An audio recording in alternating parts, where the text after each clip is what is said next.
ابھی شعیب علیہ السلام کا قصہ بیان فرماتے ہیں، اور ہم نے مدینہ کے طرف ان کے بھائی شعیب علیہ السلام کو بھیجا۔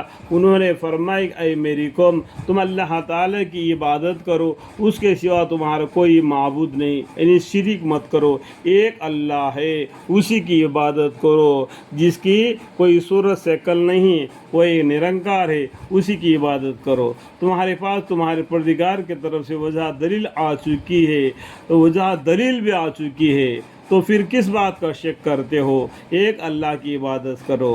تو تم ناپ اور تول پوری کیا کرو، یعنی پیسہ لیتے وقت تو برابر لیتے ہو، اور ناپ کر دیتے ہو تو کم کر کے گھٹا کر دیتے ہو، اور لوگوں کا ان چیزوں میں نقصان مت کیا کرو۔ اور وہ زمین میں بعد اس کے کس کو درستی کر دی گئی، یہ درستی کر دی گئی۔ دیکھو یہاں پر کیا ہوا ہے، درستی کر دیا آئے تھے ایک اب نوح علیہ السلام کے زمانے میں اس دنیا کو پورا پانی سے دھو دیا گیا، درستی کر دی گئی۔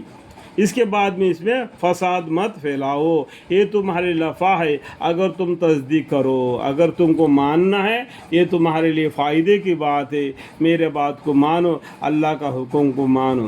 اور تم سڑکوں پر اس غرض سے مت بیٹھا کرو کہ اللہ پر ایمان لانے والوں کو دھمکیاں دو، اور اللہ کے راہ سے روکو، اور اس کی کجی کی تلاشی میں لگے رہو۔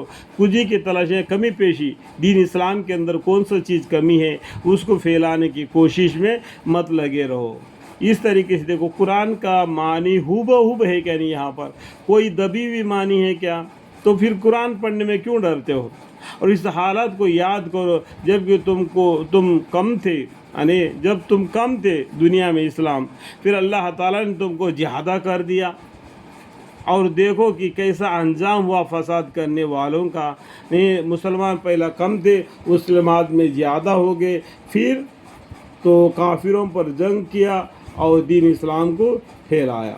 الحمدللہ رب العالمین۔